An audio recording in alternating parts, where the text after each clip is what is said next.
Boa noite, Gotham. Bem-vindos ao Mansão Wayne, o podcast que fala sobre o que mais importa. Eu, o Batman.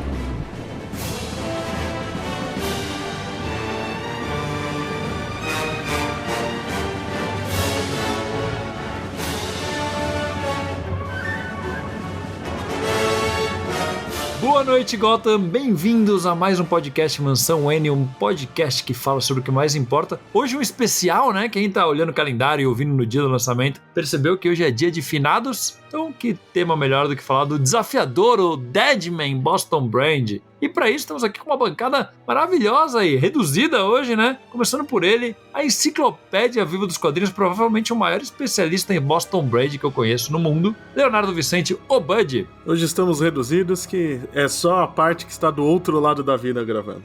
Só os fantasminhas de Ana Parbaque. E também meu co-apresentador, André Panceira. Eu achei que o Bud tá falando de Ghost, do outro lado da vida. Porque é parecia. Quase, né? É quase isso.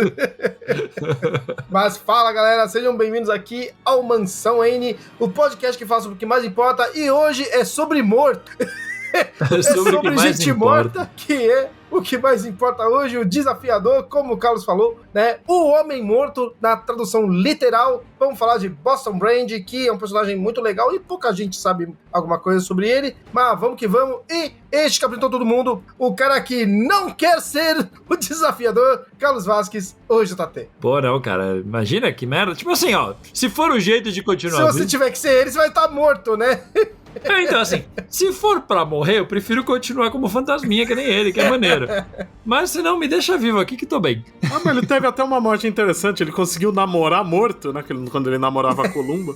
Ainda voltou e namorou a Columba? Vivo depois? Não teve isso. Mesmo morto, ele continuou a namorar depois. Aliás, algum leitor que desenha, o André deu uma ideia tão boa. Alguém faz uma cena do Ghost com o desafiador e a Columba no lugar do Patrick Swayze e da Demi Moore, por favor. Cara, eu tenho certeza que deve existir alguma arte do Deadman fazendo a Ou então pose o dele. Patrick Swayze com o desafiador aí, voltando o vaso. Pulando de metrô pra metrô.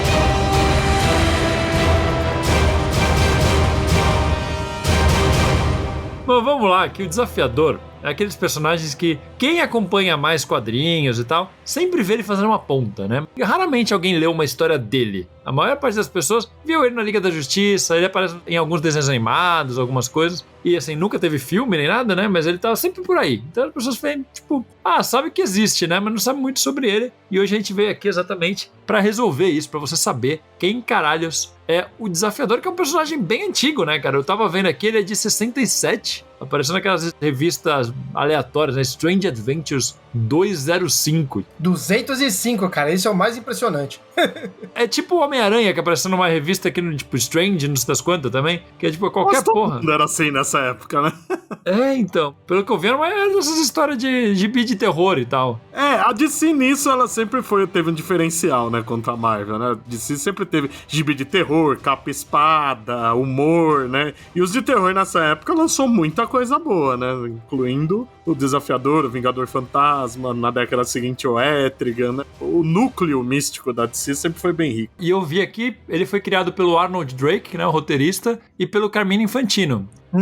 Curte a história da DC, Carmine Infantino é um grande nome, né? Já foi editor, já foi a porra toda. E o Arnold Drake também não é ninguém pra se ignorar, né? Ele não é tão famoso, mas ele criou a Patrulha do Destino e os Guardiões da Galáxia. Sim, então, isso que eu tava vendo. Ele não é tão famoso porque ele criou equipes de segunda que são legais pra caralho. Exatamente. Porra, é muito bom, cara. Ele escreveu um monte de coisa aleatória, fez bastante gibi do Batman, fez bastante gibi de terror e mistério, tanto na DC quanto na Marvel, né? Mas é legal que eles criaram e fizeram uma história só, né? Isso é muito aleatório, cara. Eu tenho um encadernadinho que saiu, acho que é pela Ópera Gráfica, que inclusive chama Deadman mesmo, que teoricamente tem todas as primeiras histórias, só que não inclui essa primeira. É porque era uma coleção do Neil Adams que eles replicaram, então vem ser a primeira. Os caras meteram 40 mil páginas de extra, o que custava, né, ter colocado, Concordo. E é engraçado, porque a primeira história, o visual é até meio diferente, né? Tem a roupa mais folgadinha. Eu acho bem bonito o visual dele, na verdade, na primeira história, mas o Neil Adams dá uma boa geral, né? Afinal, Neil Adams, né? A gente sempre vê o personagem ser associado ao Adams, né? Tanto que o Adams, sempre que eles faziam uma história do Batman, ele dava um jeito de encaixar uma ponta do Desafiador. Até naquela porcaria de Odyssey tá lá o Desafiador. Sim, o Desafiador não merecia isso. Não. Mas ele começa, tipo, o lance dele de Ramakusha, não é? Da deusa lá. Ele tem duas influências legais, né? Porque nessa época, nos anos 60, o hinduísmo, né, que era o símbolo maior, era... Oh, meu Deus. Qual que é o real mesmo? A deusa lá... Peraí, deixa eu lembrar aqui. A Ramakusha? Não, a Ramakusha não é a dele. A do gibi. Ah, tá falando da vida real. É, a real. Da vida real, entre muitas aspas. Pra quem acredita nessa... Enfim. Sim. Quem tá ouvindo a gente e curte essas religiões vai ficar, porra, que merda é essa? Ela é pra ser uma deusa do karma. E ela é baseada... Hare Krishna. Hare Krishna, isso. Hare. É bem... Tipo, o nome, pelo menos, né? Na época do gibi, nos anos 60, o hinduísmo tava na moda, né? Os Beatles, que eu digo. Sim, os Beatles eram grandes nomes nisso, né? E aí eles iam usar Hare Krishna na história. Só que eles viram que podia causar problemas, né? Pra evitar maiores problemas, eles criaram uma genérica, que é a Ramakrishna, né? Que quando o desafiador é assassinado, né? Ele era um acrobata de circo, né? E ele é assassinado durante uma apresentação tal qual os pais do Dick Grayson, que depois ele vai ter ligação. Que é uma das melhores cenas de morte de gibi, né? Porque ele cai morto, levanta e se vê morto, né? É muito legal. Tem até a capa clássica do Neil Adams, né? Que é ele em pé sofrendo com o cadáver dele. Tem até a estatuazinha que eu tenho dele aqui, daquelas que saiu pela Eagle Moss, é baseado nessa, só que ele tá pisando no túmulo, né? É verdade, tinha esquecido disso, é verdade. E aí, ele, em vez de ter a paz eterna, ele é meio que recrutado pela Ramakrishna, que é um conceito que muda às vezes, né? De início é meio que ele ficando pra resolver o próprio assassinato, aí quando ele chega perto de resolver, você vê que ele foi um filho da puta a vida inteira, egoísta, então Ramakrishna, como é um negócio meio de karma e tal, ele tem que ajudar outras pessoas, fazer o bem pra compensar o mal que ele fez em vida, até ele, enfim, merecer o descanso eterno, né? Por isso que eu sempre falei que o Desafiador tem uma cara de série de anos 80 do Caso da Semana, né? Dava pra fazer muito fácil uma série assim. Pior que dava. E ele também tem uma influência do Fugitivo, né? Que muita gente lembra do filme dos anos 90 com Harrison Ford, mas a série é antigona, é lá dos anos 50 ou 60 mesmo, acho que é 50, porque a única pista que o Desafiador tem de quem matou ele é que era um cara de um braço só, que era o gancho, né? Que tinha um gancho, é a mesma coisa do Fugitivo, só que no Fugitivo era um cara com braço falso. Mas, Bud, na primeira história já tem essa parada do gancho? Acho que não mostra o gancho. Ele não tem pista nenhuma. Parece que na segunda história ele fala assim, eu me lembro que o cara tinha um gancho na mão. Exato. Inventaram um mistério do nada. E eu acho meio bizarro, cara, porque faz um bom tempo que eu li essas histórias, mas pelo que eu me lembro, o leitor vê que tem um gancho, mas assim, o desafiador não tinha como ter visto. Vi ao longe ali um gancho brilhando. Lá de cima, né? Pô, tô dando pirueta no céu e tô vendo exatamente o que tá acontecendo na plateia. Segurando a carabina com uma mão de gancho, porque sim. E tinha um negócio também, né? O mistério todo é que você não sabia por que ele matou, se alguém mandou. E várias vezes durante os anos vai mudando, né? Porque o gancho... De cara você acha que ele é só um assassino. Depois ele é de uma organização secreta, que eu não lembro o nome agora, que tem um monte de gente com um braço só. Devia ser Os Manetas, né? O nome seria ótimo. E depois ele vira um membro da Liga dos Assassinos, né? Até porque o Desafiador é um dos coadjuvantes mais comum do Batman, né? É um jeito de ligar mais também. Né? Logo de cara, né? Já colocaram que ele era da Liga dos Assassinos, né? Esse gancho lá, né? Demora um pouco. Não é na própria revista do Neil Adams e tudo? Tipo, ele era um mercenário que trabalhava pra todo mundo. Entendi. Aí depois eles falam que ele é só da Liga dos Assassinos. Antes eles falam dessa rede de mercenários de um braço só, aí depois a LA não. Aí, mas meio que eu acho que já deve fazer pelo menos uns 30 anos que ele sempre é da Liga dos Assassinos. Acho que até uns 40, talvez. Aliás, a gente esqueceu de falar uma parada. O Neil Adams não fez sozinho, né? O roteirista era um cara que chama Jack Miller. Que, pelo que eu pesquisei, a única coisa relevante mesmo dele é que ele foi o criador do Sargento Rock. Olha só. Olha aí. Pô, Muito não relevante. é qualquer bosta, né? Pô, Sargento Rock. E ele escreveu 25 episódios da série do Hércules, do desenho animado do Hércules. Caraca, Olha só. Sabe aquele dos anos 60, aquele desenho animado? Mighty Hércules? Era ele. Uma coisa a gente pode dizer desse homem, que eclético, né?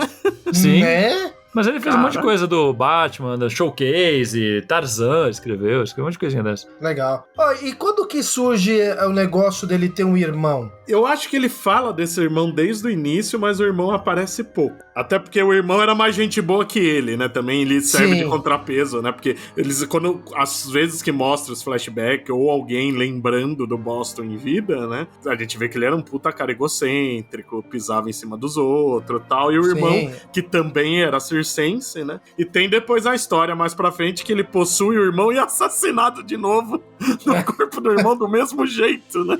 Isso daí é daquela que tem, não sei se é uma cartomante, sei Isso. lá. Não lembro o que é, uma parada Que assim. era uma aí... ex dele, que acho que namorou os dois, inclusive. Aí eu já não me recordo direito, mas eu lembro que tinha isso, e aí chegou e ela falou que previu que o irmão dele seria um artista circense, e falou que se o Boston ele chegasse perto das lonas, ele morreria não uma, mas 2 vezes. E dito e feito. Ainda levou o irmão junto.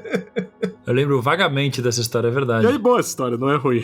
É que é engraçado falando assim, mas a história não é ruim. A origem do Desafiador sempre tem alguém que dá uma mexidinha, né? Porque se você pegar a história original, assim que ele descobre quem foi o assassino, ele deveria descansar em paz e pronto, né? Aí eles vão inventando coisa, né? E aí eles introduzem o conceito de Nanda Parbat, né? Que é uma parada que surgiu, se eu não me engano, surgiu na revista do Desafiador. Sim, porque é Ramakrishna que criou Nanda Parbat. Nanda Parbat era um reino místico, né? No meio da... Sei lá onde era mesmo, no Himalaia, né? Por ali. É um lugar habitado pelas pessoas mais malvadas do mundo, né? Os mais sádicos, os piores assassinos, que eram levados pra lá pra ter uma vida em paz, porque a influência de Nanda Parbat deixava eles sãos, né? Deixava eles bonzinhos. E Nanda Parbat também foi reformulada 1000 vezes, né? Às vezes eles falam até que é o lugar, é a base da Liga dos Assassinos. Sim. Foram amarrando com o Ra's al Ghul cada vez mais, né? Isso. E acaba matando o conceito original, isso. Porque era legal essa parada, eles são um lugar meio de paz, de redenção. E que a pessoa vivia pra sempre lá dentro, né? Se a gente lembrar lá na série 52, o Questão tá indo pra lá por causa disso, né? Que ele tá morrendo de câncer no pulmão, ele morre a 2 passos de Nanda Parbat, porque se ele chegasse lá, ele ia viver pra sempre. É só não sair mais. É isso mesmo. O próprio Batman vai pra lá, né? Sim, não, o Batman foi várias vezes. E eu vi aqui, Nanda Parbat, né, foi criado também na Strange Adventures, só que foi lá pelo número 216, pelo Neil Adams, né? O Neil Adams é o criador. É isso aí, na própria revista do Desafiador. Sim. Pô, cara, o que é interessante é que ele fica situado, né, numa região da Ásia de... aí eu não sei se é assim, eu acho que é de Hindu-Kush, não sei como é que fala essa porra. E aí, tipo, é interessante quando você vai pesquisar sobre o Hindu-Kush, é baseado numa montanha mesmo, tipo, que fica no Afeganistão e tal. Tipo, eu achei interessante isso, tá ligado? Uma montanha gigantesca. Foi baseado numa parada real. Achei legal. Legal. É o que o Bud tava falando antes, né? Eu acho que era muito aquela parada de misticismo oriental na visão de um americano, né? Eles pegavam elementos e aí, pra não usar de uma forma desrespeitosa, brinca com o nome, faz uma parada doida brincando com esse imaginário todo que eles têm, né? A gente nunca sabe se é pra ser respeitoso ou é preguiça, né? Fala, a gente não vai fazer direito, vamos falar que outra coisa, que assim pelo menos a gente não é criticado. Eu não acho que tem respeito, não. Acho que o americano tá pouco se fudendo pra essa porra, né? Mas é só pra não dar um ar de tão real e criar as coisas. Né? Criar uma coisa nova baseada nessa parada mística doida que tava na moda. E pronto. Não, faz muito sentido, mas é muito legal, né? Porque são elementos, tipo, esse negócio de Ramakrishna, né? E principalmente Nanda Parbat, acabou reverberando pra muita coisa da DC depois, né, cara? Com certeza. Principalmente Batman, acho que essa conexão do Neil Adams com o Batman acabou trazendo muita coisa desafiador pro mundo do Batman, mas vai pra vários outros lugares. Você acabou de citar agora o Questão Faustão. Lembra quando o Homem Elástico e a mulher dele morrem, eles vão pra Nana Parbat e viram fantasminha também? Eu adoro isso, eu fico legal puto isso. com a ressurreição deles nos Novos 52. É em 52 isso. Mas é em 52 que acontece isso daí, né? O Ralph morre em 52, mas eles fantasmas é naquela fase do Batman e os Renegados pelo Chuck Dixon. Uma história bem solta, né? Tipo, nem usam muito isso. Não, mas é que eu lembro que eles aparecem de vez em quando, assim. Tipo, é bem... Ah, sim, é que eles aparecem umas 3, 4 vezes só, fantasminha. É uma pena, porque tinha ficado legal isso. Era um conceito bom mesmo. Sim. Se pá, até apareceu naquela bosta de Um Dia Mais Claro. Daqui a pouco a gente fala disso, que infelizmente a gente vai ter que falar O bastante. desafiador é importante ali. Eu acho que talvez seja o arco mais importante dele, assim, de reviravoltas. Sim, sim. Mas antes de ter mais coisa... Bem antes. Não, mas até antes de ter história própria do Desafiador, porque isso daí que a gente falou agora, do New Adams e tudo, é no final dos anos 60, né? E mesmo assim era bem espaçada, né? Que a gente falou, né? Ele estreia no 2005 e é no 2016 que tem Nana Parbat, né? São 11 números depois. 205 e 216. Mas é espalhado, não é toda edição que tem, e são só 7 histórias. Então, é bem aos pouquinhos. Personagem que ninguém ligava, e é isso aí. Mas, enquanto isso, ele ficou aparecendo, tipo, pontualmente em várias revistas. Tipo, ele aparece numa revista do Jack Kirby, lá do Forever People. Povo da Eternidade, que acho que é a primeira vez que ele ganha outro corpo, porque eles criam um corpo artificial pra ele. Corpo robótico, né? E é bem ruim. O Povo da Eternidade é a pior coisa do Kirby nos Novos Deuses. É ruim, eu li isso. Eu lembro naquela revista Bug, do Mike Allred, eles voltam no tempo exatamente pra esse momento. Então mostra ele no robô, mostra essa porra toda. É uma doideira. Mas é interessante, porque os Novos Deuses eram no cantinho do Superman, né? E só o Superman aparecia. Até uns 10 ou 15 anos depois, o único herói que tinha cruzado o caminho deles além do Superman era o Desafiador. Loucura, né? E é um personagem X, né, cara? Por que o Jack Kirby pegou ele e usou? Acho que o Jack Kirby gostou do conceito e quis usar, né? Sim. E ele apareceu também em várias daquela The Brave and the Bold, né? Aquela revista de crossovers do Batman. Provavelmente é o personagem que mais apareceu. Pelo que eu vi, ele tá em 7 revistas, só que eu não sei se todas são crossover. Mas ele apareceu em algumas. E no Monstro do Pântano do Alan Moore, né? Já nos anos 80. São os 2 pontos que criam o molde pro que vai acontecer pra sempre, né? O Desafiador vira meio que um coadjuvante recorrente do Batman, né? Tanto que tem sempre a piada que o Batman percebe quando ele tá no corpo de alguém, cumprimenta. Ele tá lá no corpo do Superman e o Batman vira: "Oi, Boston". Porra. Muito bom. Eu adoro isso. Até no desenho da Liga, né? Tem uma hora que eles brincam com isso. Ele adora entrar no corpo do Alfred, ele sempre brinca, né? Fala, pô, até que pra um velhote ele é ágil, né? Ele sai dando cambalhota. Sim. Muito bom. E o Monstro do Pântano do Moore criou o molde da Reunião dos Místicos da DC, né? Hoje em dia, na Liga Darkman, a gente teve o Pacto da Sombra, o Dia de Vingança, o Dia de Julgamento. Na saga, sempre tem aquele momento, né? Na Crise nas Infinitas Terras tem, na Crise Infinita. Eu acho que é o Moore que cria esse molde no Monstro do Pântano, e o Desafiador sempre tá nessas reuniões. Sim, parece bastante. O Monstro do Pântano do Alan Moore foi a base de todo o universo místico da DC até hoje, né? A Vertigo surge daí. Então, bem legal ele ter aparecido ali, né? Pô, foi um momento importante pro personagem. E ele é sempre meio que o nosso guia, né? Nesses momentos, porque normalmente são seres poderosíssimos, imortais, e ele é o cara que tá lá, né? E ele é o cara que fala com o cara normal, tipo, sei lá, o cara tá andando e aparece ele na pessoa aleatória do lado, fala, moleque, deixa eu te dar um toque, tá ligado? É legal. Mas depois disso, já em 86, ou seja, já na viradinha da Crise Infinitas Terras, um roteirista que chama Andrew Helfer, que eu não sei o que fez mais, e o José Luiz Garcia Lopes, né, um desenhista lendário, eles seguiram por mais 4 edições a revista do Desafiador, exatamente do ponto que o Neil Adams parou. E é bem legal essa fase. Essa saiu aqui naquelas revistas Heróis em Ação, uma porra dessa, Acho que foi no Superman, no Super-Homem da Abril.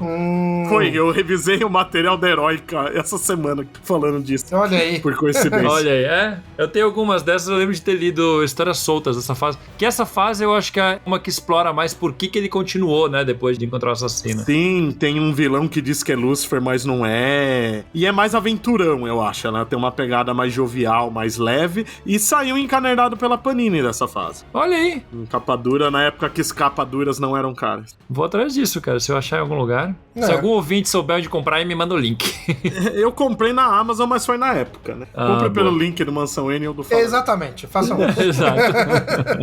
E depois disso, já seguiu na Action Comics, né? Que a gente já citou em outros programas, que a Action Comics lá no no final da década de 80, virou uma revista semanal com vários personagens, não só pro Superman. Várias histórias curtas. Era tipo a 2000 AD, né? Várias histórias de 8 páginas, assim. E lá teve algumas do Desafiador. Que continuavam divertidas e que eu me lembro, eu não lembro se ele também escrevia, mas era desenhado pelo Dan Hughes. Olha aí. Eu só não lembro se o roteiro era dele também. Ah, mas devia ser na mesma vibe da do Garcia Lopes, né? Tipo, aventurão.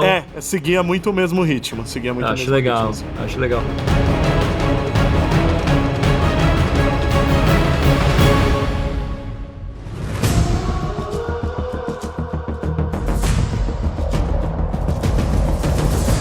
Aí eu acho que na seguinte, eu acho que é quando começa a mudar muito. Que é quando ele aparece no Livros da Magia, do Neil Gaiman. Uhum. Pô, Livros da Magia, pra quem não leu, quem tá ouvindo e não leu, vá atrás. Se você gosta de universo místico da DC e se você gosta de Sandman, isso aí é obrigatório. E lá tem isso, né? Tem o Tim Hunter, que é o menino bruxo. Se você achou parecido com Harry Potter, os advogados também acharam. É plágio mesmo, Harry Potter plagiou. Exatamente.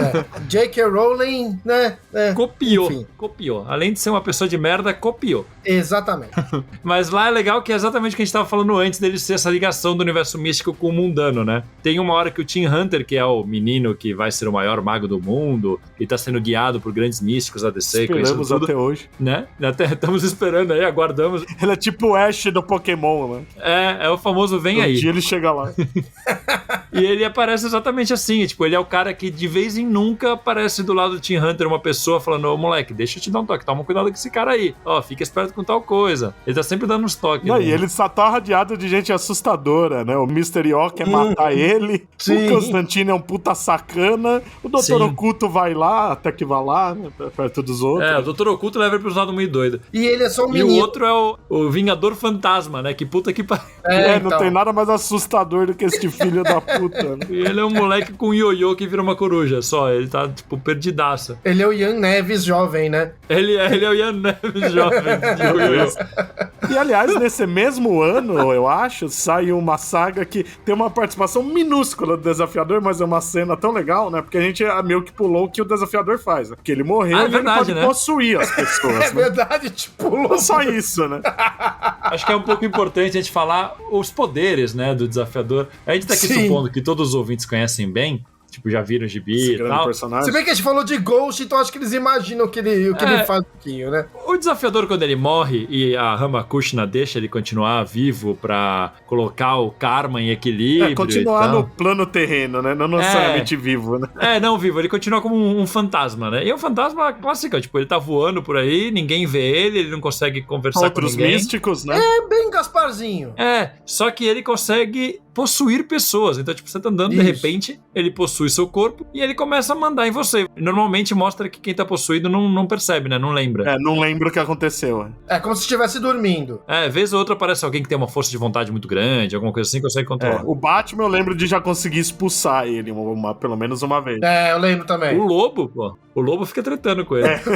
O Lobo, muito bom.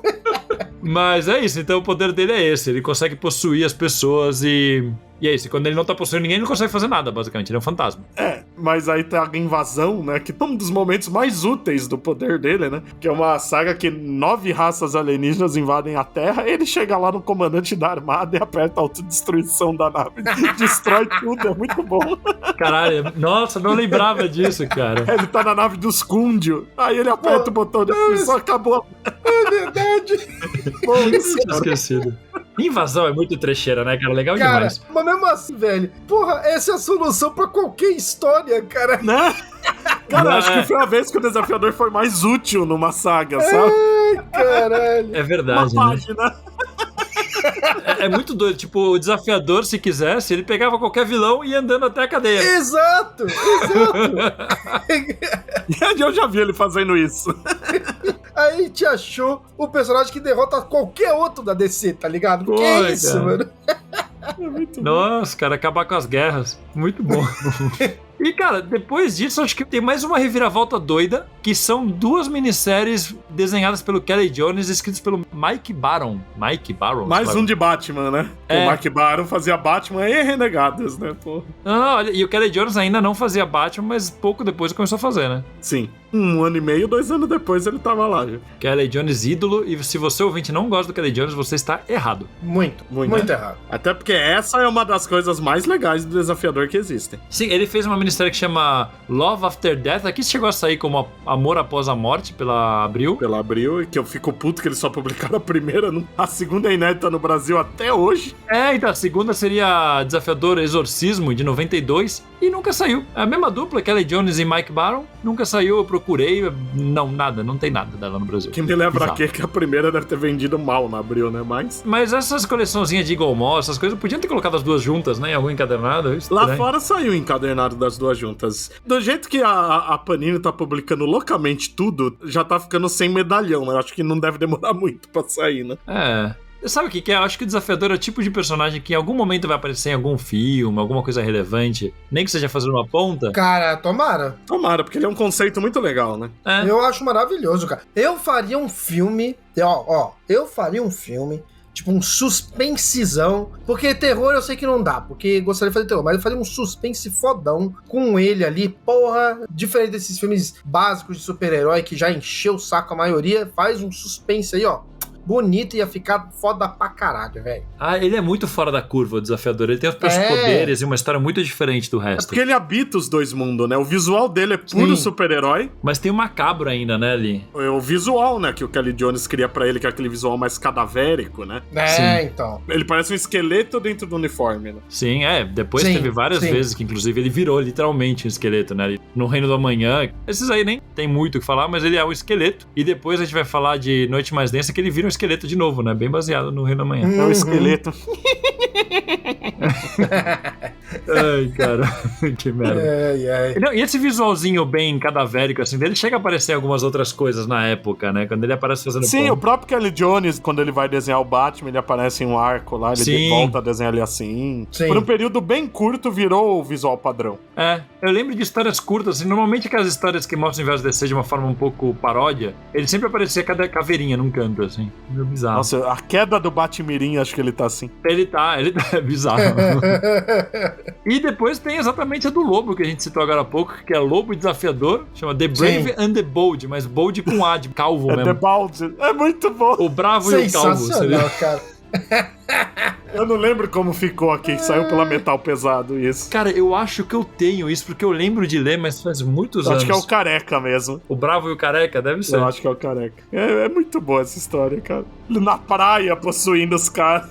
Essa não é aquela história que é depois que tem aquela história do lobo está morto, que mostra que o lobo não pode morrer. É depois. Porque nem o céu nem o inferno que é ele volta. E aí é brincando com isso, né? Que tipo, mostra a alma deles brigando um pro outro e tal. Ele sendo absorvido por umas máquinas. Eu lembro de umas coisas bizarras. É bem divertido. É uma história curtinha, mas é tão divertido. Cara, Lobo dessa fase, isso aí deve ser do Alan Grant também. É tudo maravilhoso, cara. Provável. Deve ser Alan Grant, Kate Giffen, a arte é do Simon Bisley. Sim. Bom demais. Não, é bom demais, bom demais. E também tem na revista do Batman, né, quando é 96, se eu não me engano, é lá pro julho, mais ou menos, de 96, uma história curtinha lá que chama The Spirit Thieves, que aí ele é junto com o Desafiador, na revista do Batman, que é com o roteiro do Doug Monk e Kelly Jones. O Doug Monte, ele sabia que tava trabalhando com o Kelly Jones, né?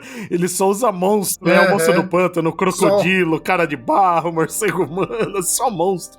Eu acho essa capa mó legal, apesar de eu achar o Batman e o Desafiador, tipo, com braços de 50 metros, mas eu acho a capa legal, assim, que, tipo, tá o Batman na parte de cima e, sei lá, parece que tem umas múmias agarrando ele, enquanto embaixo tá o Desafiador como se ele estivesse no solo, dando soco nas múmias. É muito da hora, cara. Tô vendo aqui, foi uma história em 2 partes, né, eu acho. Não, é que teve capa alternativa. Eu tô vendo aqui, ó, é a Batman 532. Isso. Tem essa capa que você tá falando, que mostra, tipo, o Batman em cima da Terra sendo puxado por umas múmias e o Desafiador embaixo socando umas múmias também. E tem uma outra capa, que é uma capa que tá o Batman em cima de umas gárgulas com os efeitos em cima, que tá capa especial, brilha no escuro. Anos 90. Puta merda. Maravilhoso. É muito bem lembrado. O desafiador é o que a gente falou, cara. Ele vive aparecendo em outras coisas, assim, principalmente em Batman. Vive aparecendo assim, aparece uma vez a cada 4 anos, mas já é mais do que... E também não vive porque ele tá morto.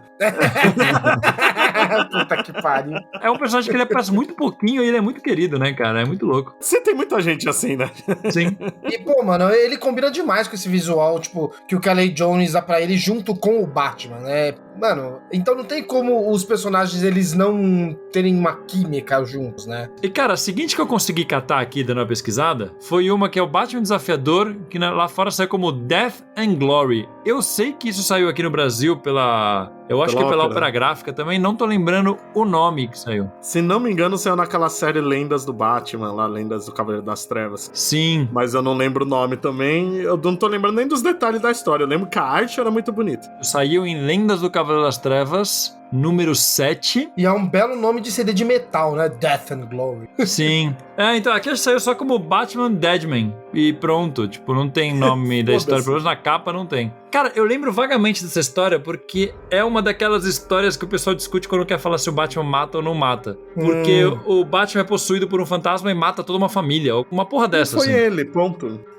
Não tem discussão. E aí o Batman fala assim, eu fui possuído e matei, então certeza que foi o desafiador. Aí ele fez um ritual bizarro, tipo, com os pentagramas invertidos, tá, na Batcaverna, pra trazer o desafiador pra Terra e, sei lá, destruir ele. É uma parada muito bizarra, que o desafiador aparece, assim, fisicamente na frente dele, e fala, não fui eu tô tentando te avisar, e quase morre, assim, por causa do Batman. De vez em quando eu morro, filho da puta, me conhece há 30 anos. De vez em quando eles mostram que o Batman é um detetive bosta, né? Porque puta que pariu. Nossa, sim.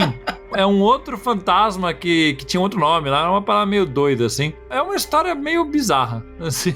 Mas a arte é muito bonita mesmo, o Bud tá certo, a arte é bem bonita. A arte é bem legal, mas a história é qualquer coisa. Sim, vale por isso, vale pela loucura, porque, cara, o Batman tá totalmente descaracterizado, o desafiador tá esquisito, tudo muito esquisito nessa história. Roteiro do James Robinson, que a gente sabe que é o cara bem instável, né, cara? Ele escreve umas coisas muito boas, do nada uma merda. Com o Batman, principalmente, né? Ele com o Batman Sim. é uma roleta russa do caralho.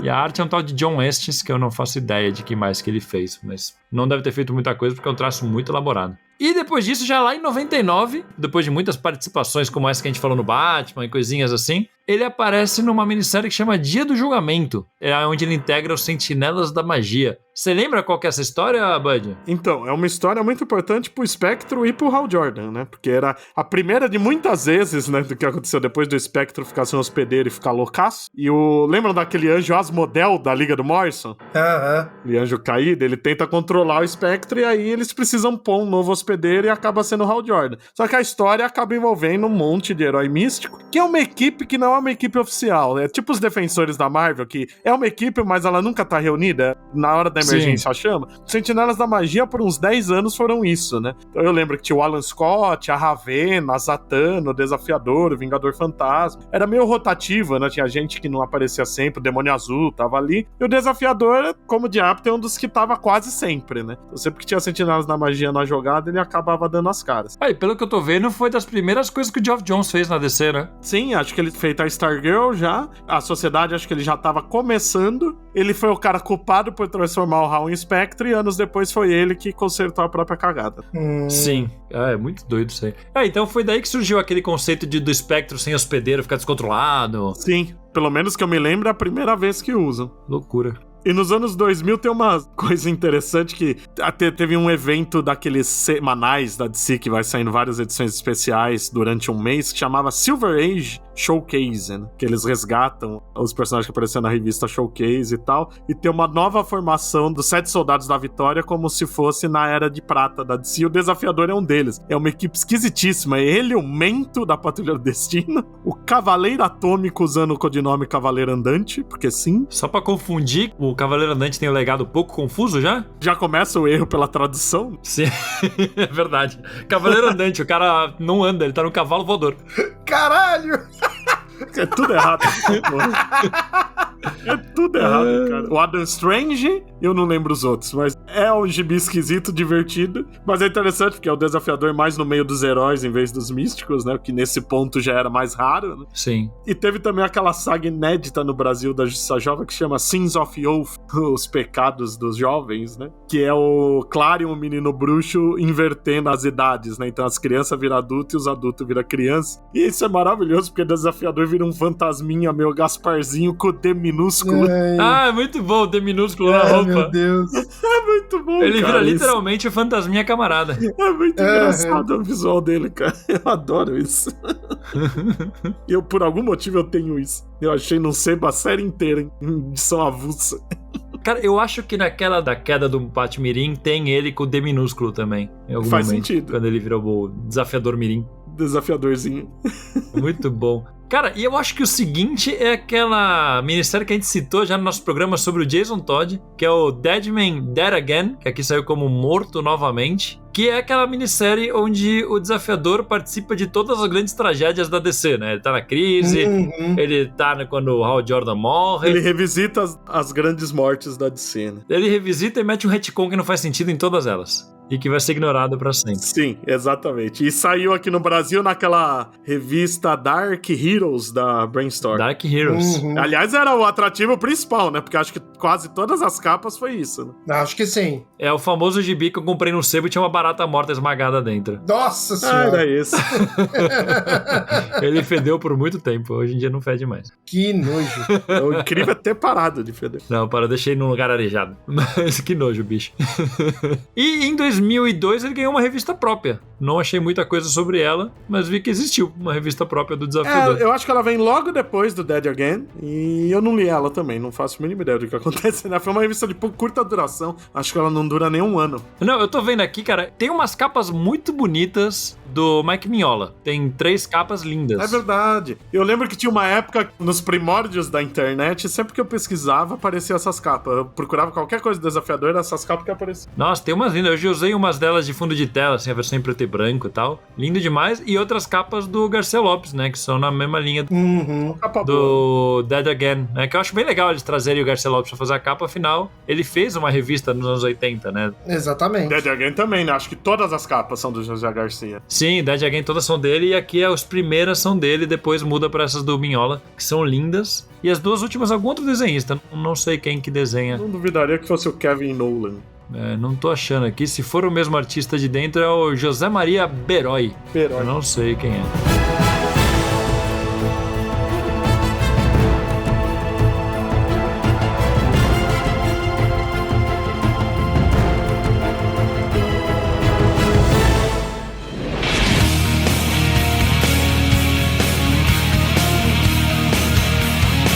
E vamos dar uma pausa para falar sobre o nosso Catarse Assinaturas, onde você, querido ouvinte, pode se tornar apoiador do Mansão Wayne. É isso aí, tem modalidades de apoio a partir de R$10 e a partir de 15 já pode fazer parte do nosso grupo secreto do Mansão Wayne no Facebook e ter seu nome eternizado em um podcast. E os mansoneiros apoiadores de hoje são Rodrigo Milfonte Moreno, Gustavo Rezende Mendonça, Leandro Oliveira de Andrade, Antônio José do Nascimento Gouveia Costa e Caiane Nóbrega Pereira. Então já sabe, se quiser nos apoiar é só acessar catarse.me/Mansão Wayne e escolher a categoria que você achar mais interessante. E bora de volta pro papo que tá muito bom. Vamos lá.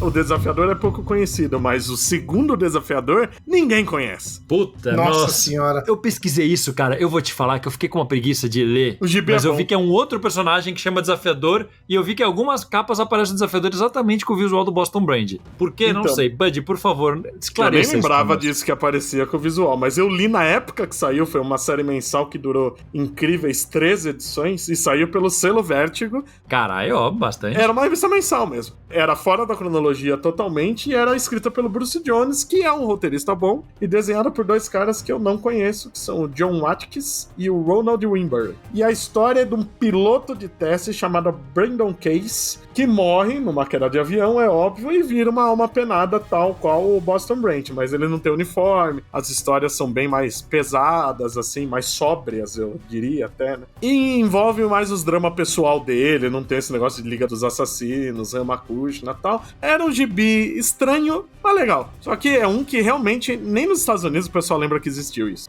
Eu acho que nunca saiu encadernado. E o desafiador clássico que aparece nas capas, é só nas capas mesmo? Eu acho que é só nas capas, que eu nem lembrava. É só pra atrair leitor antigo e falar, olha... Pra você ver como é desconhecido. Saiu um TP com as 5 primeiras edições e só lá fora. E nunca terminaram. Nunca terminaram. Que doideira, mano. Isso aí é o que a gente tava falando antes, né? Antes da gravação a gente tava comentando sobre como a Vertigo, numa época ali, na virada dos anos 2000, experimentou com muito personagem, né? Tipo, pegou uns personagens de segunda e foi vendo o que dava pra fazer com liberdade total, né? Se funcionou com o Sandman, né, porra?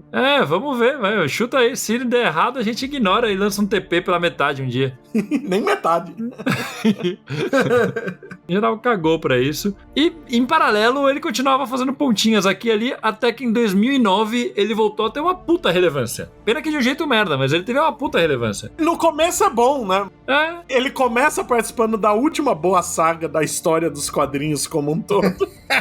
E aí conclui essa fase na primeira das piores de muitos anos. Nossa, essa... Pro ouvinte que tá boiando, a gente tá falando da saga Noite Mais Densa, que era do Lanterna Verde. Que aí é legal. E o Dia Mais Claro, que é a continuação horrível da Noite Mais Densa. Que por muito tempo foi conhecida no Brasil como o Dia Mais Caro. O Dia Mais Caro, é verdade, porque era caro pra caralho o encadernado que saiu. Foi o primeiro dos TP caro que hoje em dia são padrão.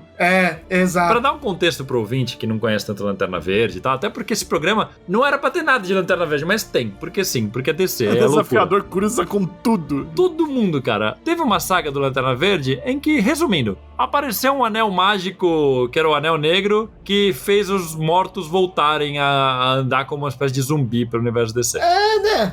Resumindo muito. Só um resumo. O desafiador é importante nessa história porque esses anéis não é que eles ressuscitavam as pessoas. Ele fazia o download na memória no anel e o corpo era animado pelo anel, mas não tava a alma da pessoa. E isso que torna interessante pro desafiador, que é o corpo dele se tornando um Lanterna Negra e ele combatendo como espírito. É muito interessante isso. É um conceito muito bom. Porra! Só que aí tem uma reviravolta numa hora que aparecem os anéis brancos e ressuscitam um monte de heróis mortos que estavam mortos há fazia muito tempo, ou menos tempo, que é um momento interessante, né, que a DC trouxe de volta um monte de personagens que eles se arrependeram de ter matado. Só que aí o desafiador ressuscita. Eles falam assim, mas é o quê? Ele morreu na primeira história dele, lá nos anos 60, e agora ele ressuscitou? Então. Tem uma entrevista de Geoff Jones na época que ele brinca que, bom, agora ele tá vivo, a gente tá pensando em mudar o nome dele pra Live Man. A Live Man, né? Nossa, cara. Meu Deus. Mas é legal, ele vive, eu acho legal, porque ele revisita o circo, que é uma coisa legal, ele vê o pessoal que ele conhecia. O começo do Dia Mais Claro não parece que vai ser ruim. Tipo, tem umas 5 edições que é interessante, aí você vê que desanda rápido. 5 edições, eu acho que você tá sendo simpático, eu acho que umas 3 no máximo. Não, mas a parte dele é a menos ruim da história toda, eu acho. Eu lembro dele indo, era tipo uma jornada, né, ele indo pro circo, aí tipo, ele revendo as coisas, ele não sabendo muito bem o que fazer, estando morto há tanto tempo. Era interessante. Ele não sabe se ambientar com a vida de novo, né? Porque, praticamente, ele passou mais tempo morto que vivo, né? E ele começa a namorar a Columba também, né? Uhum. Aliás, uma coisa que a gente pulou, que eu tenho que citar, é Asa Noturna 1. Porra, é verdade, esqueci. Eu ia comentar. Cria uma conexão do desafiador que ele é a inspiração pra roupa que os Grayson voadores usavam. Porque é acrobata, tudo com golão, né? Uhum. E aí eles usam até que, tipo, esse uniforme dele foi inspiração pra um dos uniformes dos Grayson voadores. E esse uniforme dos Grayson voadores é a base pro primeiro uniforme do Asa Noturna, né? Que tem aquela gola legal grande. Isso. Eu acho bacana. Tipo, na verdade, são só uniformes criados ali na época que esse visual tava na moda. Mas ficou aí. Mas faz total sentido, porque você pegou 2 trapezistas, tá ligado? Você uniu as histórias. Sim. Foi uma sacada muito boa. É um retcon muito natural, né? Exatamente. Ele é usado outras vezes, né? Eu lembro de quadrinho do Universo Animated que liga eles. Sim. Isso ficou canon rápido. Ficou Sim. porque é uma ideia legal e Asa Noturna no 1 é bom demais. É bom. A Asa Noturna no 1 serve basicamente pra ligar o Asa Noturna a todo o universo DC de uma forma um pouco mais intensa na sua origem, né, cara? O Desafiador, o Superman, a porra toda. Mas aí no dia mais claro é o que acontece depois de um breve namoro com a Columba. Ele é o único que continua usando o anel branco, né? Os outros perdem, ele ainda fica. Tanto que no boneco que eu tenho disse, é ele normal, só que tem um anel branco no dedo. Olha aí. E é claro que só poderia ter um fim essa história. Ele morre, Ele né? vive pra sempre, óbvio que ele vive pra sempre. Óbvio. Não, aparece um cara com uma mão de gancho e dá um tiro nele. Ele morre, aliás, ele encontra a família, né? Tem o avô dele aí. Ele reencontra o avô, faz as pazes e tal, é bonita né? essa página. Então, o arco dele acho que é o único que é legal nessa merda, dessa minissérie. Podia ter feito a minissérie dele, né? E Era foda-se muito do resto. melhor. Também acho. Era muito melhor. E acho que ele morre quando ele enfrenta aquele monstro do pântano Lanterna Negra, se não me engano, né? Que merda, né? Ai. Não é pra sempre, né? Que ele podia ficar morto. Podia ficar vivo, aliás, né? Afinal, ele chama Deadman. Ele chama, que a gente sempre brinca, né? Que em português é desafiador, que eu acho que até faz sentido se você pegar Ele a roubou o origem nome do que nome. dava certo pro Demolidor.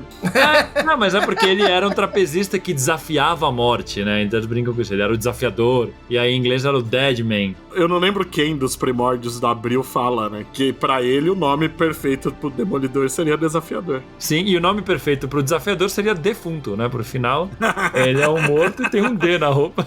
Eu Porra, acho que é bem- defunto ia ser muito bom, cara. Defunto, cara. Porra, tá ali. Com D significa a mesma coisa, ó.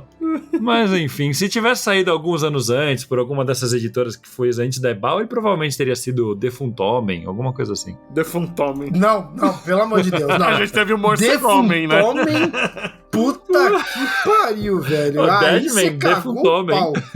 Nossa senhora, velho.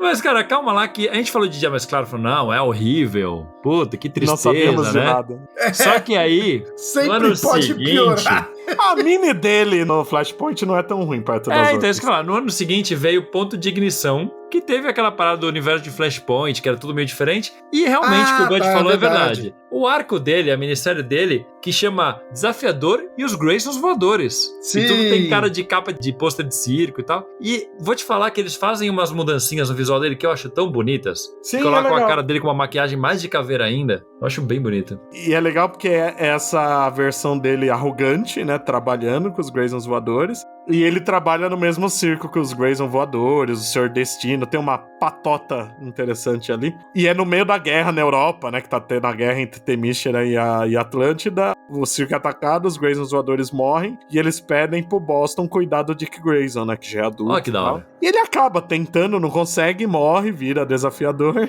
Aham. Pelo menos aqui, a jornada de redenção dele começa em vida, né? Ah, legal. Ele tenta ter que cuidar do Dick, né? E o Dick, Sim. coitado, se fudeu? O Dick vira o Senhor Destino. Eita, que loucura. Eu não lembro se era o Kent Nelson mesmo que tava no circo, porque, na verdade, o ataque ao circo é porque os dois lados querem o elmo do destino pra ser usado na guerra.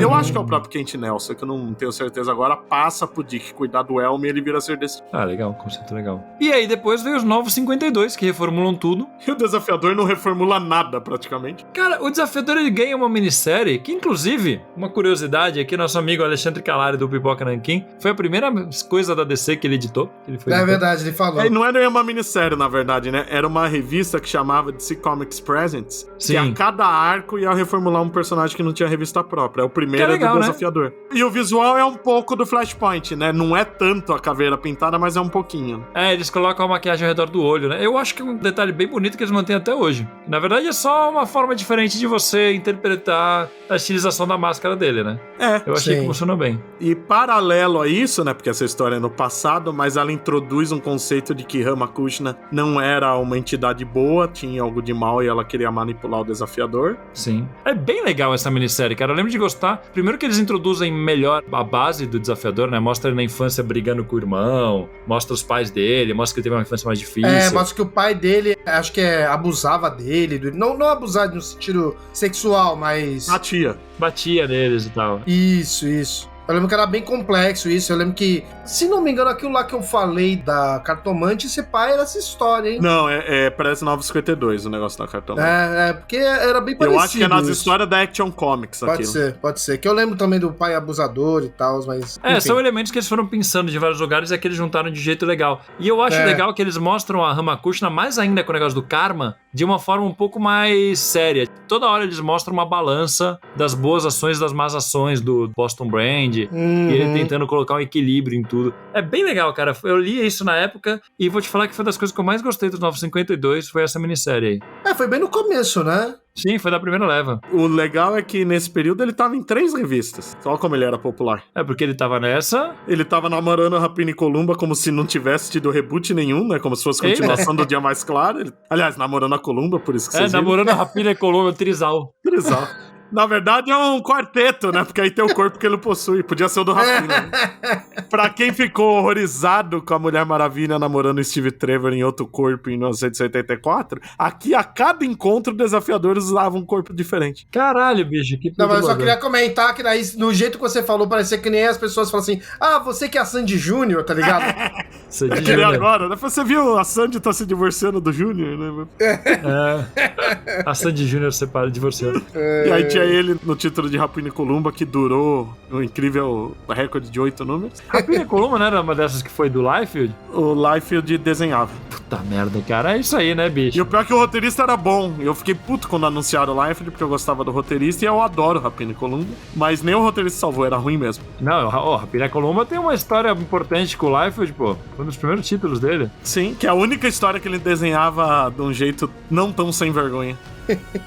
Eu lembro de achar legal isso aí. Não, era legal essa história mesmo. E ele tava na Liga Dark, ao mesmo tempo que ele ficou anos na Liga Dark. Ele tava. Liga da Justiça Sombria, né? Eu vou dizer que a Liga Dark era um dos títulos que eu gostava dos 952. Demora pra ficar chato. O primeiro arco é esquisito. Se não me engano, tem 2 roteiristas se revezando. Era o Peter Milligan e mais alguém. Os prazos que eles davam ali também, puta que pariu. Mas a Liga Dark era o central de personagem desconhecido, né? Era muito bom. Dr. Névoa.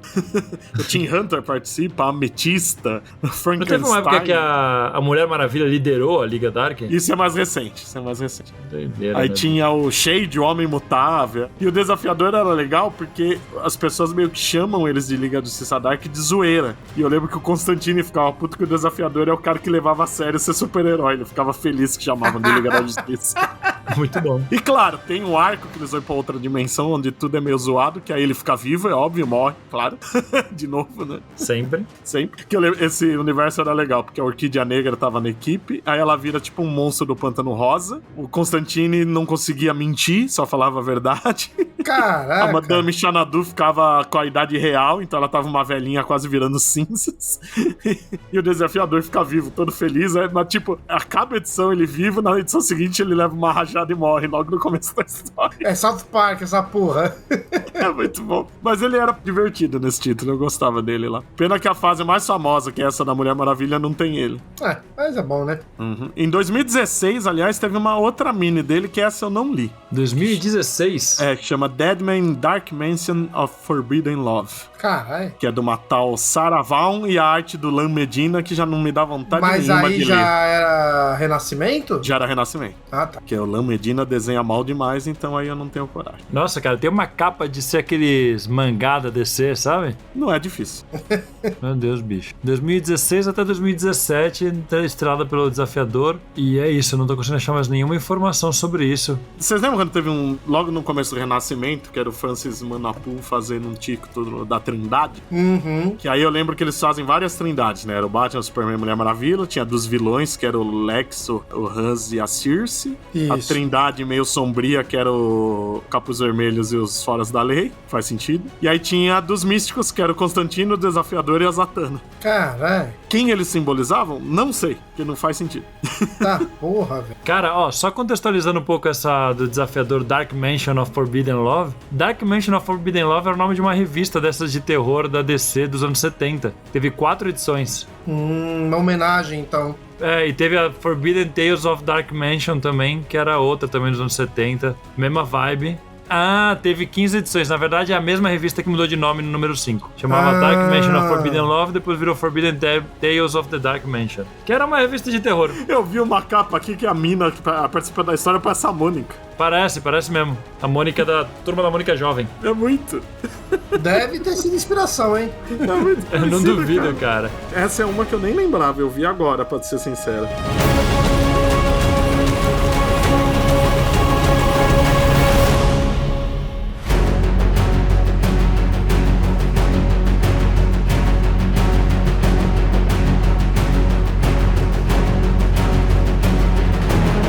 Desafiador, agora voltando pra Liga da Justiça Sombria, como que ele atuava? Eu sei que tipo, o Bud falou aí que ele ficava feliz e levava a sério de receber o nome de Liga da Justiça e tal, mas qual que era a maior função dele ali, Bud? Alívio cômico, o pior que é mesmo. Porque ele era o único que não era um atormentado ali, né? Que todo mundo era filho da puta, atormentado. E era legal porque uma equipe dava pra interagir com ele. Como todo mundo era místico, todo mundo enxergava ele. E aliás, pra ser sincero, em vários momentos parece que eles esquecem que não é pra enxergar ele. Porque eu lembro que tem uns arcos que o Steve Trevor tá ajudando a equipe e o Steve Trevor enxerga ele normalmente. É porque foda. Ah, mas é porque ele é.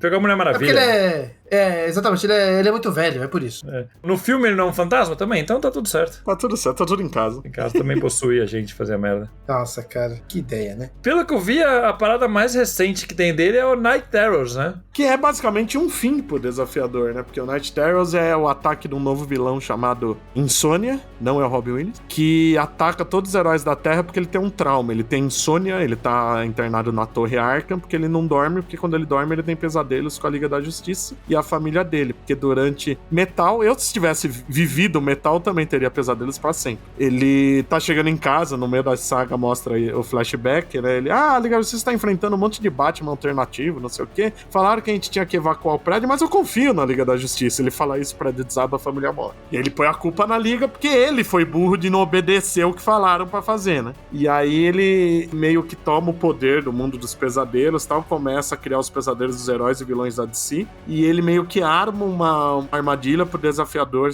O Batman, o Damian e o Sandman que sai do túmulo, o Wesley Dudes, e o desafiador são a linha de frente nessa saga. O desafiador fica no corpo do Batman, aliás, quase mata o Batman de tanto esforço. É meio que uma armadilha, porque eles veem que pra deter ele precisava usar a Pedra dos Pesadelos. Lembra que tinha a Pedra dos Sonhos do Dr. Destino? Sim. Tem uma contraparte dos pesadelos e no fim era uma armadilha. Na verdade, o desafiador acha que tá derrotando ele, aí ele consegue fazer os pesadelos virem pro mundo real com isso. Mas aí no final o desafiador consegue levar ele até a luz pra ele ficar em paz, né? Porque na hora que ele usa a Pedra do Pesadelo, ele sacrifica o próprio corpo, a amnésia, e vem pro mundo real como um pesadelo mesmo. Só que o desafiador leva ele pro além. Só que pra isso o desafiador vai junto. Então, enfim, o desafiador atravessou o portal de luz e vai viver em paz agora. Olha, e quanto tempo, hein, pra ele voltar? Se não teve já um especial de Halloween esse mês ignorando isso, vai ser um milagre. Mas já terminou essa minissérie? Já. Eita, nós. Ele vai voltar rapidinho. Algum dia alguém inventa o porquê e acabou. Pelo que eu tô vendo, na verdade tem um monte de tie-in dessa porra do Superman. Foi aquelas sagas que parou quase todas as mensais e ficou os tie-in. Tem uns tie-in bizarros. Tem um que é a Zatanna com o Homem-Robô. Por quê? Não sei. Nossa, tem um da Punchline. Da Punchline, tem de todo mundo. Caralho. Como dizem nas traduções não oficiais, a Polichinelo. Polichinelo, bem melhor do que a pancada. Muito melhor. Pancada? Nossa, muito melhor. Virou? É, a pancada. A pancada. Muito bom. Ai. É que Punchline é difícil traduzir cara. mesmo. Né, Aliás, desculpa, eu não lembro se é a pancada mesmo ou o gancho. Acho que é o gancho. É gancho. Eu lembro de ser A gancho. gancho, né? Deveria ser. Gancho. Que é, né? Punchline é o gancho da mais piada. um gancho aqui nesse podcast, né? Pronto, tinha que ter. Na última história do desafiador tinha que ter o gancho também, não é Aí, mesmo? ó, Na aí, ó. primeira dele. Não! E é isso? É de verdade que a gente vai terminar o podcast sobre o desafiador falando que ele descansou em paz? Olha que bonito, depois de quase 60 anos, cara, ele descansou em paz. Mas tem as outras mídias. O morto morreu. Resumindo, o morto morreu. Filho da puta tá desde os anos 60 tentando morrer. Ele ressuscitou já 2, 3 vezes, mas morrer de verdade não morre, né? Fica nessa porra. Mas tem as outras mídias que até que tem... Acho que não é nem que tem muita coisa que teve, mas tem muita coisa que foi anunciada e não saiu do papel. Do desafiador? Sim.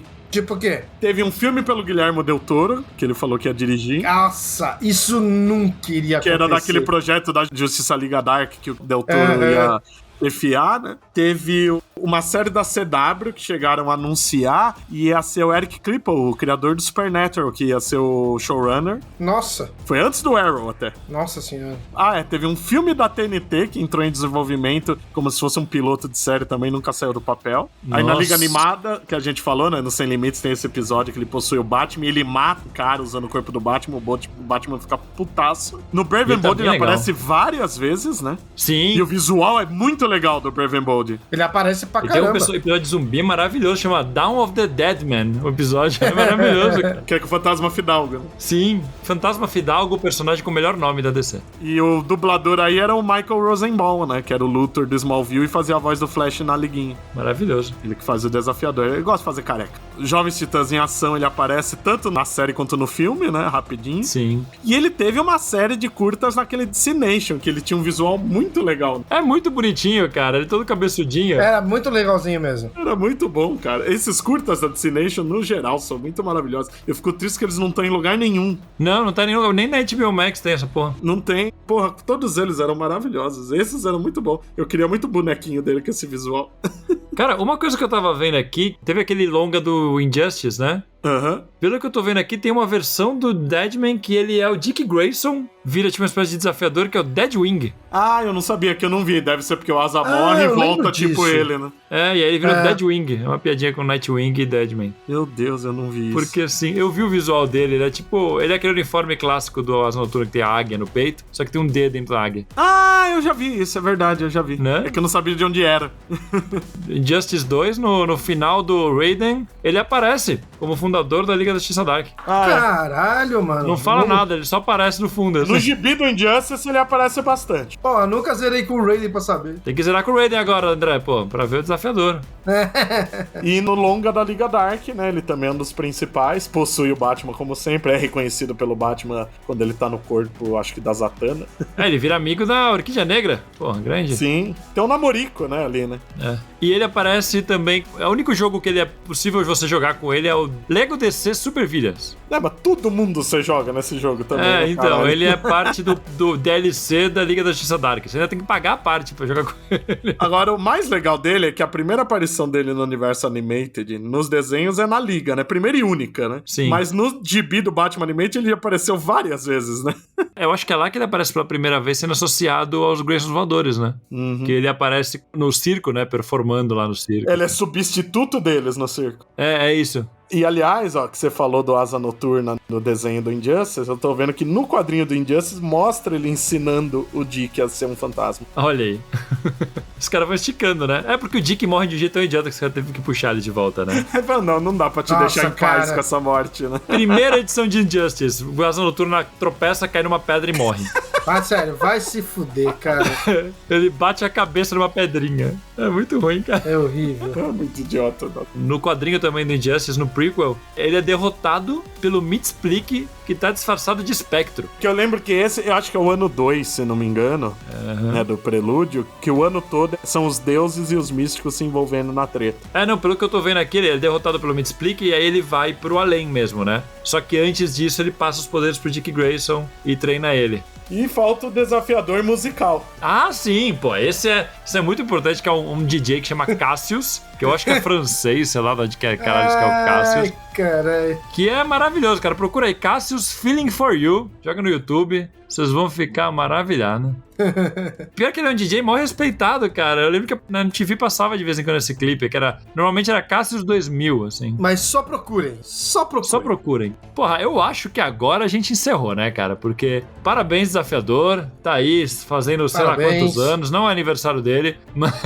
Seria o aniversário de morte? Mas é parabéns para todos os mortos, já que é finado. Então, exato. Parabéns. Vai ser o programa com maior audiência no México. Então é isso, fica aí o apelo pra Panini ou quem for lançar uns ônibus, uns encadernadinhos. Eu vi que lá fora saiu um ônibus de toda a fase clássica dele, antes do Kelly Jones e tal. Pra ser ônibus, acho que deve pegar o Kelly Jones e além, né? Não sei, pelo que eu vi, era um que pega todas essas Strange Adventures, as partes dele na Action Comics, todas essas coisas bem clássicas. É que pegar além faz sentido com ele, né? É verdade, é verdade. E a capa é só a cara dele gritando, é muito bom. Eles deram um close na cena dele gritando pra cima, só tá o carão dele. Cara, mas é muito boa. Eu acho que um ônibus pra ele, cara, tinha que ser, tipo, tudo dele que já saiu, velho. Tudo. Caralho, eu vi aqui o que vem. Pega todas essas histórias que ele aparece rápido. Então pega desde as primeiras edições de Brave and Bold, Desafiadores Desconhecidos, Liga, Melhores do Mundo, Vingador Fantasma, e vai até a minissérie dos anos 80. Então eu acho legal. E, tipo, vai até antes do Monstro do Pântano, né? Aí provavelmente já é uma nova fase do personagem e dá pra fazer um outro ônibus. É isso Porque, mesmo. velho, se for pegar tudo, vai ter aquela porra do Dia Mais Claro no meio. Eu não quero essa merda na minha mesa, não. Não, mas mesmo assim, cara, no fundo, são umas 3 séries dele e o resto é tudo participação especial no dos outros. Sim. 944 páginas. Eu queria pegar pra ler toda essa fase inicial, assim. é legal. Deve ser legal você ler na ordem. Mas é isso, né? Acho que é isso, né? Acho que a gente pode, então, ir para a nossa leitura de e-mails e comentários.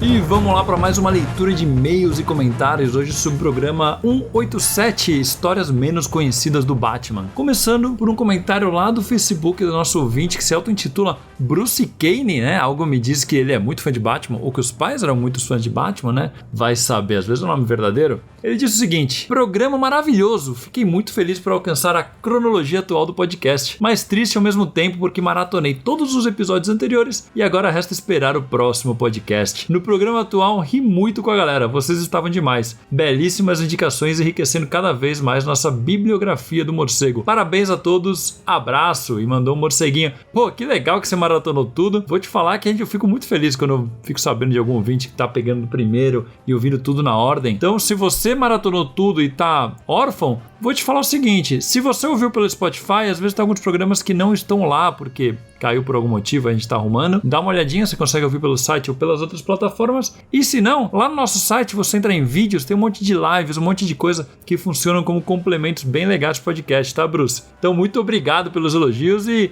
vamos lá. Espero que você nos acompanhe por muito tempo ainda. E lá no nosso portal, no post do último podcast, o ouvinte Bondinha do Dick, esse eu acho que não deve ser o nome verdadeiro dele, comentou: vixe, eu vivia comentando esse negócio de que não dá pra ler em sonhos, como se eu fosse um especialista e não me lembrava onde tinha visto isso. Provavelmente foi nessa HQ do Batman, então. Não foi na HQ, foi no Batman Animated. Da última vez foi sobre um episódio do Doctor Who, que ele ficava preso nos sonhos por causa dos aliens. Algumas dessas aí eu vi em sebos aqui do Distrito Federal, todas rasgadas. Meu amigo, gibi velho é isso mesmo, você acha em sebo, às vezes você acha rasgado. Te falar que eu comprei muito gibi rasgado quando eu tava começando minha coleção, viu? Depois eu fui trocando tudo que deu pros gibis com melhor qualidade. Mas valeu pelo comentário, bundinha. E o nosso ouvinte querido Idrisel Barramalho, esse com certeza é o nome verdadeiro, comentou: fala pessoal, esse programa foi fantástico. Vocês falaram várias histórias que eu nem conhecia. Uma delas é essa Batman Gritos da Noite. Muito feliz em saber que a Panini vai republicar esse gibi. Já está até em pré-venda pela Amazon. Esse eu com certeza vou comprar e pelo link do Mansão Wayne. Pô, muito obrigado. Então, lembrando, todos comprem os quadrinhos que você quer comprar pelo link do Mansão Wayne, que a gente ganha uma comissãozinha e pra você não muda nada. Fiquei muito surpreso com esse anúncio, até porque a gente espera a Panini republicar Chuva Rubra faz anos e até agora nada. É verdade, né? Eles podiam.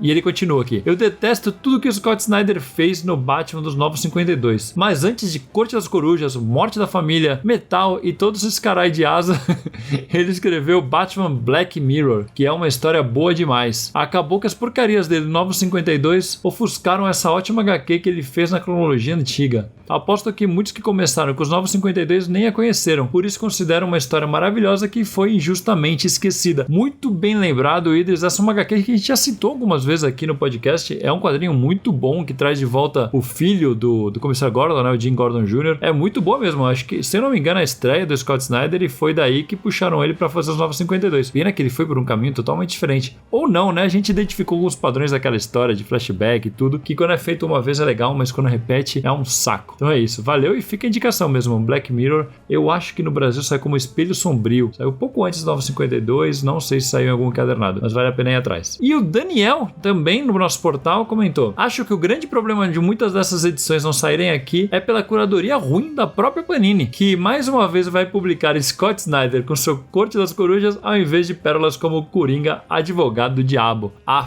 Pô, vou te falar, Daniel, que por mais que eu não goste de Corte das Corujas, eu entendo que é uma história que vende bem, vai ter jogo agora. Teve jogo, né, baseado na saga. É uma história popular, né, paciência. Mas Coringa, Advogado do Diabo, eu torço muito pra ser republicado, viu? E você tá falando de curadoria ruim da Panini, mas desde que a gente falou, alguns quadrinhos que a gente citou naquele programa foram anunciados, desde Espada do Azrael e Gritos na Noite, né, que a gente citou na própria leitura do anterior. Agora anunciaram Robin Ano 1, também, que a gente cita quando a gente fala de Batgirl Ano 1, a gente cita também Robin Ano 1. A Panini acabou de anunciar que vai ser publicado. Então, ó, quem sabe eles não estão ouvindo aí, pegando umas dicas. Tomara. E mais um comentário aqui, dessa vez vindo diretamente do Instagram. O nosso amigo Jason, ouvinte nosso das antigas, que trabalha lá na Loja Monstra, fez um comentário bem longo aqui, então vou começar a ler logo, senão eu vou me demorar demais aqui. Episódio excelente, pessoal. E eu gostaria de poder contribuir um pouquinho com as informações faladas no episódio. O guarda do Arkham, Aaron Cash, acaba tendo até uma certa importância no primeiro jogo da série Arkham, pois ele acaba sendo o principal contato do Batman na ilha e em determinados momentos ele chega a passar informações pro Batman, além de ter extras muito fodas mostrando como o crocodilo arrancou a mão dele. Verdade, o Aaron Cash é dos personagens ali do Subterrâneos da Loucura, né, e aparece no jogo. Muito bem lembrado, não tinha me lembrado disso, até porque eu joguei pouco, né. E quanto aos músculos terem uma memória própria, o Carlos não está tão errado assim, e também não está tão certo. É tão certo eu sei que eu não tô. Existe o termo chamado memória muscular. Falar que outro ouvinte também mandou isso, que eu podia estar me confundindo, para se referir aos movimentos específicos feitos por atletas mesmo após uma lesão. Então seu músculo já está tão acostumado a fazer tal movimento que ele se torna algo natural para você. Então mesmo após sofrer uma lesão e passar pelo período de recuperação, você poderá continuar praticando seu esporte amado com a mesma intensidade e desempenho de antes. Eu vou te falar, Jason, que eu acho que provavelmente o roteirista, da onde eu tirei isso, fez essa confusão, mas eu não lembro nem que história que era, então vai saber, né? Histórias que eu li há mais de 15 anos. A história que o André citou do Wednesday Comics, vocês podem achar ela tanto no compilado do Batman por Brian Azzarello e Eduardo Risso, ou também na versão Wednesday Comics da Panini. E uma boa história desconhecida sobre o Batman tem a Você Devia Ter Visto Ele. Ela funciona como um episódio do Batman Animated, dos vilões contando sobre como quase mataram o Batman, só que ao contrário. Então, ao invés de serem vilões, são policiais contando como Ô Jason, tá difícil essas vírgulas aí, hein, bicho? Então, ao invés de serem vilões, são policiais contando sobre como o Batman ajudou eles nas situações do dia a dia. Então tem um caso de um suicida, assalto à mão armada e de uma criança morando na rua, e mostra diferentes abordagens do Batman para cada situação e como os policiais enxergam ele enquanto ele age na luta contra o crime ou injustiça. E vocês podem achar essa história na edição número 6 da saga do Batman. E caramba, acho que essa mensagem vai ficar muito longa. Jason, tá enorme e excelente, cara. Principalmente a informação do Aaron Cash. Eu não tinha feito essa conexão. Muito valiosa. Bom ver, né, que os desenvolvedores estão ligados nos quadrinhos e usam de base. Valeu, Jason. E o Luiz Aragão, por último, aqui no Spotify, que agora você pode deixar comentário também lá no Spotify, mandou: adorei o episódio, pessoal, mas vocês podiam listar essa sequência aí, nem que seja em link da Amazon para a gente comprar com uma verbinha para vocês. Luiz, você mandou, um monte de outros ouvintes mandaram, pediram a lista, cheguei até a mandar por inbox para uma pessoa no Twitter. Eu tenho ela aqui anotadinha, eu vou formatar bonitinho e vou colocar no post desse podcast e vou editar também o post do podcast anterior, tá? Para vocês poderem fazer a compra. Então eu vou listar tudo bonitinho e colocar o link da Amazon. Vou ver como que dá para fazer de uma forma mais prática para vocês já fazerem a compra do que tiver. Nem tudo tá em catálogo, mas o que for possível, a gente agradece que vocês comprem pelo nosso link, beleza? Valeu, Luiz! E agora eu vou deixar vocês com o jabás. E vamos pro jabás, então. Começando por ele, Leonardo Vicente, o Bud. Você que ainda é vivo, visite falaanimal.com.br ou possua um corpo e visite assim mesmo. Lá tem notícias, matérias, entrevistas, tudo. É mais centrado em quadrinhos, mais fala de outras nerdices. E também eu tô nas redes sociais, todas como Fala Animal, menos o Twitter, que é Fala Animal Site, enquanto não começarem a cobrar até pra abrir aquela desgraça. E tem também o podcast do Fala Animal, que sai segunda-feira sim, segunda-feira não. Às vezes a gente fala dos personagens bom e obscuro que nem o Desafiador também. E Momento Suave. Entra como live no canal da Hora Suave nas quintas-feiras no YouTube e depois sobe como podcast pra todo mundo ouvir. Com um resumão das notícias da semana. Muito bom, muito bom. E André, quem quiser um podcast assim no capricho, tiver com um projeto aí, como que faz? Como que ele entra em contato com você? É só mandar um e-mail para pancira.audio@gmail.com. Me fala o que você quer, você tem um podcast, quer fazer um, já tem, quer fazer outro. Vamos ver o que você quer e eu te mostro o caminho pro podcast. Vamos trocar uma ideia que vai ser bem legal, vai ter um programa, maravilhoso pra você. E claro que aqui no Mansão Wayne nós temos muita coisa, né não, Carlos? Temos bastante coisa, porque a galera fala assim, poxa, o podcast Mansão Wayne, mas tem muita coisa além do podcast Mansão Wayne, né não? É isso aí, cara. Além desse podcast aqui que você tá ouvindo, todas quinta-feira sim, quinta-feira não, aqui pra trazer muita informação e divertimento pra você. Toda quinta-feira sim, quinta-feira não, foi muito bom. Toda quinta-feira sim, toda quinta-feira não, né? É isso aí, nem percebi o que eu tava falando. Que paradoxo! É isso aí, é um dos grandes mistérios do Desafiador. Além disso, é um portal que você acessa lá no mansãoN.com.br. A gente tem um monte de matéria, tem um monte de informação, tem todos os nossos vídeos que a gente faz, tanto no nosso canal quanto em parceria com outros canais. Tem coisa pra caramba, participações nossas na imprensa. Tem até ali, um Sobre Nós, que você pega toda a nossa ficha corrida aí pra você saber mais sobre o projeto Mansão Wayne. Então entra lá no mansãoN.com.br e além de tudo isso tem a nossa fabulosa loja. Você clica lá em loja e você pode comprar camisetas, pode comprar aí um travesseirinho, uma almofada, uma eco bag, um monte de coisa maneira pra você mostrar pros seus amigos, para as pessoas te pararem na rua falando, caramba, você também ouve Mansão Wayne, cara, como você é descolado. Então entra lá no mansãoN.com.br, clica em loja pra comprar um monte de coisa bacana. É isso aí, vistam Mansão Wayne para ficar lindões e fazerem amigos que também vestem Mansão Wayne. Olha só que coisa maravilhosa. E, porra, claro que além deste podcast e além do portal, você também pode encontrar o Mansão Wayne em todas as redes sociais, como Mansão NMW. Vai lá, digita Mansão NMW, você vai encontrar conosco ali e vai gostar bastante do que a gente posta. E também vai lá no YouTube, youtube.com/MansãoN, assina lá o canal, confere todos os nossos vídeos, todos os nossos podcasts, entrevistas, tudo, tem muito conteúdo por lá. E eu não posso deixar de falar aquele jabazinho gostoso que é de fazer as compras da Amazon pelo nosso link. Então vai lá no site, tem lá um negócio assim, você acessa o site lá na sua cara, clica ali que você vai ser direcionado para comprar o que você quiser e ajudar estes caras aqui a continuarem com esse projeto maravilhoso. Então compra gibizinho, compra churrasqueira, compra vestido, compra o que você quiser que vai estar ajudando a gente. Beleza? Então vai lá e não esquece o link, utilize ele, certo? Isso aí. Então é isso. Muito obrigado a todos. Feliz Dia de Finados e até o próximo podcast. Falou! Programa editado por Pancira Áudio.